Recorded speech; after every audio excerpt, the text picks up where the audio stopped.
ఈరోజు దేవుని మాట మత్తయి సువార్త 6వ అధ్యాయము 23వ వచనము. నీ కన్ను చెడినదైతే నీ దేహమంతయు చీకటిమయమై ఉండును. నీలోనున్న వెలుగు చీకటి అయి ఉండిన ఎడల ఆ చీకటి ఎంతో గొప్పది. ఎవడును ఇద్దరు యజమానులకు దాసుడుగా నుండనేరడు. అతడు ఒకని ద్వేషించి ఒకని ప్రేమించును, లేదా ఒకని పక్షముగా నుండి ఒకని తృణీకరించును. మీరు దేవునికిని సిరికిని దాసులుగా నుండనేరరు. 25వ వచనం. అందువలన నేను మీతో చెప్పినదేమనగా, ఏమి తిందుమో ఏమి త్రాగుదుమో అని మీ ప్రాణమును గూర్చినను, ఏమి ధరించుకొందుమో అని మీ దేహమును గూర్చినను చింతింపకుడి. ఆహారం కంటే ప్రాణమును, వస్త్రం కంటే దేహమును గొప్పవి కావా? 28వ వచనం. వస్త్రములను గూర్చి మీరు చింతింపనేలా? అడవి పూలు ఎలాగూ నెదుచున్నవో ఆలోచించుడి. అవి కష్టపడవు, వడకవు.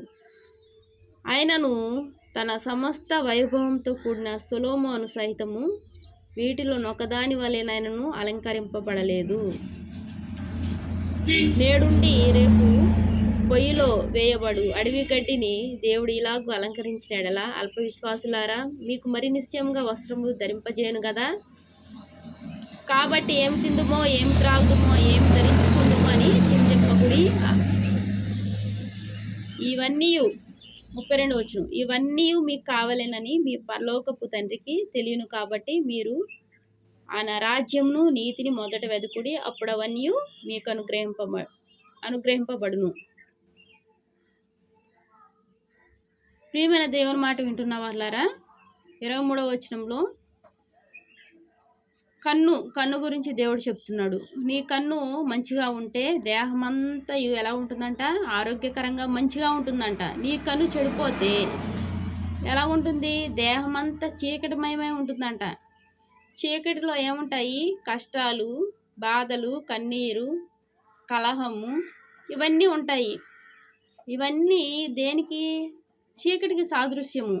చీకటి అనుభవాలు, చీకటి పరిస్థితులు. మరి ఈ కన్నుకు చీకటికి సంబంధం ఏమిటి అని ఆలోచించుకుంటున్నారా? ప్రియమైన దేవుని మాట వింటున్న వాళ్ళారా, కన్ను ఆరోగ్యకరంగా ఉంటే అది ఎలా ఉంటుంది? వెలుగుగా ఉంటుంది. వెలుగులో ఏముంటుంది? దేవుడు ఉంటాడు వెలుగులో.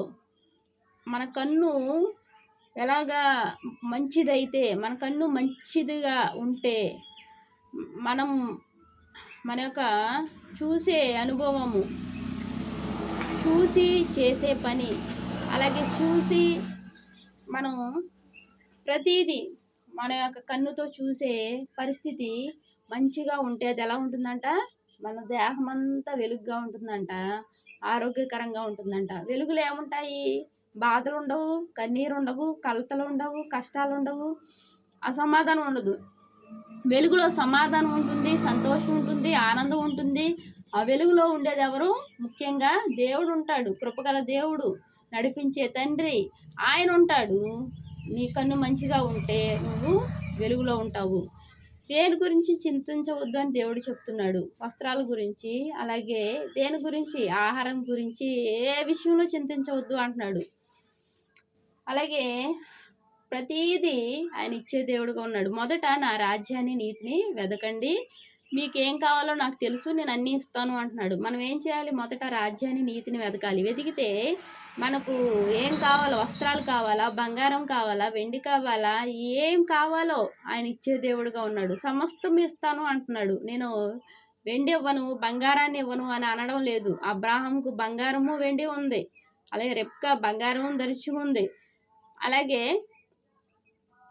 ఎస్తేరు కూడా అలంకరించుకుంది. అలాగే దేవుడు కూడా మనల్ని అలంకరించే దేవుడుగా ఉన్నాడు. వస్త్రాలు ఇస్తాడు.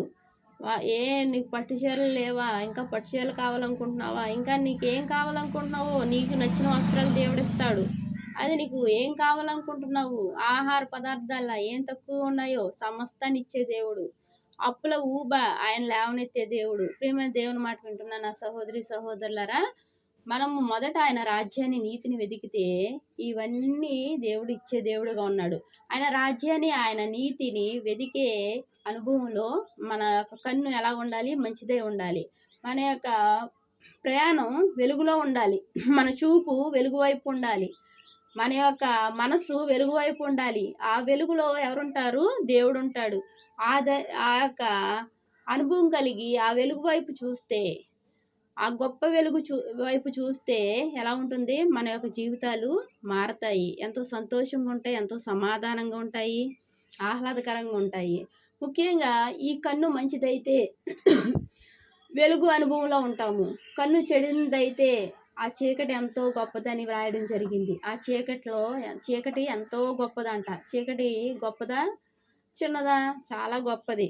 ఆ అనుభవాలు కూడా చాలా కష్టంగా, ఆ పరిస్థితులు చాలా నెమ్మది లేని పరిస్థితులు, అసమాధాన పరిస్థితులతో కూడిన అనుభవం కలిగి ఉంటుంది. ఆ చీకటి అనుభవాలు మన జీవితంలోకి చొరబడకుండా, మన కుటుంబంలోకి చొరబడకుండా ఉండాలంటే మన కన్ను మంచిదై ఉండాలి. మన కన్ను ఎటువైపు చూడాలి? దేవుని వైపు చూడాలి, వెలుగు వైపు చూడాలి. మన కన్ను ఈ యొక్క మనుషుల వైపు, అలాగే వ్యర్థమైన వాటి వైపు, వ్యర్థమైన ఇంకొక దాని వైపు చూడకుండా మనము మన కనుదృష్టి మంచి దాని వైపు చూసే విధానంగా ఉంటే మన జీవితం కూడా వెలుగుమయం అవుతుంది.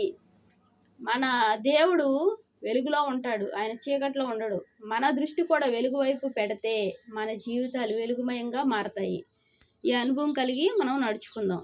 దేవునికి వందనాలు. ప్రార్థన చేసుకుందాం. మహాప్రేమగల తండ్రి, కృపగల నాయన, దయామేడ, సర్వశక్తిమంతుడా, నీకేనో వందనాలు, స్తోత్రాలయ్యా. మొదట నా రాజ్యాన్ని, నీతిని వెతకమంటున్నావు ప్రభా నాయన. వాక్యం వింటున్న మేమందరం ప్రభా నీ రాజ్యాన్ని, నీ నీతిని వెతుకులాగిన ప్రభా నాయన, అటువంటి కృపను మాకు అనుగ్రహించండి ప్రభా.